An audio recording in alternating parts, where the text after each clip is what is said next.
Hello everyone and welcome to circle of life. आज हम एक ऐसे इशू के बारे में बात करेंगे जो मैंने खुद पर्सनली फेस की एंड मुझे याद है जब मेरी बेबी बहुत छोटी थी तो ये एकदम से इशू आया।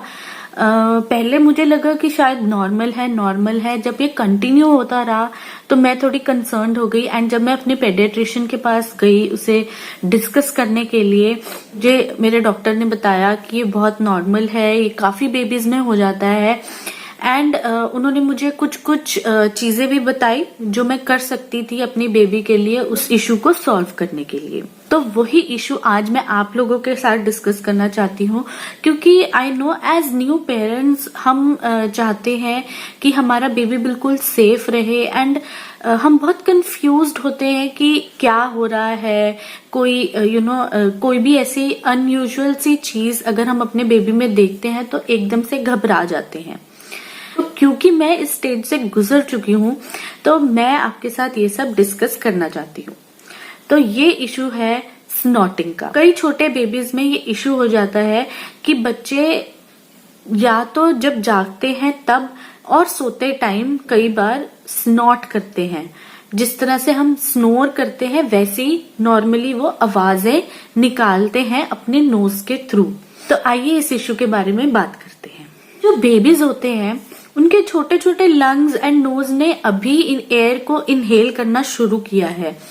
प्लस जो बाहर का वर्ल्ड होता है वो ज्यादा ड्राई होता है एज कंपेयर टू वोम, जहां उन्होंने 9 मंथ्स अपने स्पेंड किए हैं।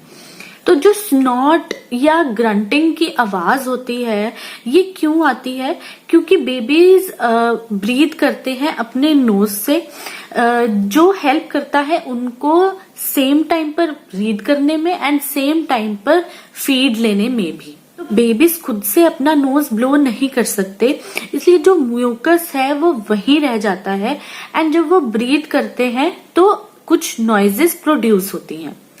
ये कुछ हफ्तों तक ऐसे ही रहेंगी, कुछ महीनों तक भी ऐसे रह सकती हैं, but this is just normal.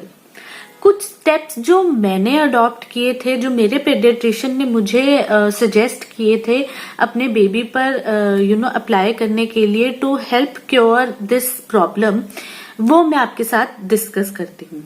सबसे पहला है सॉल्ट वाटर या फिर नेजो क्लियर। जिनके भी छोटे बेबीज होते हैं उनके पास होती है। डॉक्टर सजेस्ट करते हैं कि अगर आपके बेबी का स्टफी नोज है या फिर चेस्ट कंजेशन है तो उनके नाक को खोलने के लिए आप 1 से 2 ड्रॉप दोनों नॉस्ट्रिल्स में डाल सकते हैं एंड उससे बेबी का नोज क्लियर हो जाता है। नेजो क्लियर कुछ नहीं है बल्कि सिर्फ सॉल्ट वाटर है, वो आप घर पर भी नॉर्मली बना सकते हैं। बस पानी को उबालिए, उसमें थोड़ा सा नमक मिलाइए एंड इस घोल को आप ठंडा करके अपने बेबी के नॉस्ट्रिल्स में डाल सकते हैं। इससे मेरे बेबी को बहुत फर्क पड़ा। This was the main important thing which helped my baby to clear that snotting issue.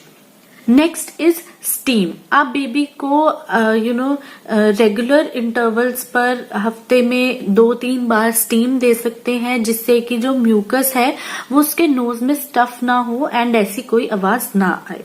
Next tip is mustard oil massage at night. आप बेबीज को रात को सरसों के तेल की मालिश करें या फिर घी की मालिश करें डाउनवर्ड डायरेक्शन में। जनरली हम लोग अपवर्ड जाते हैं, लेकिन अब अगर आप उनकी चेस्ट पर ऑयल लगाकर नीचे की तरफ मालिश करेंगे तो जो सारा म्यूकस है वो नीचे की तरफ जाएगा एंड क्योंकि वो वॉमिट आउट नहीं कर सकते या फिर नोज से नहीं निकाल सकते तो वो पॉटी के थ्रू निकल जाएगा and it will help your baby to clear that snotting issue.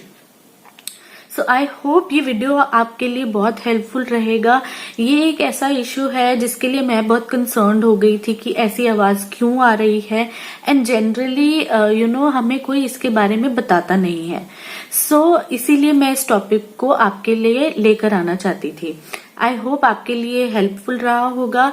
अगर रहा है तो प्लीज इसे लाइक करें, शेयर करें, subscribe to my channel and thank you so much. Will see you next time.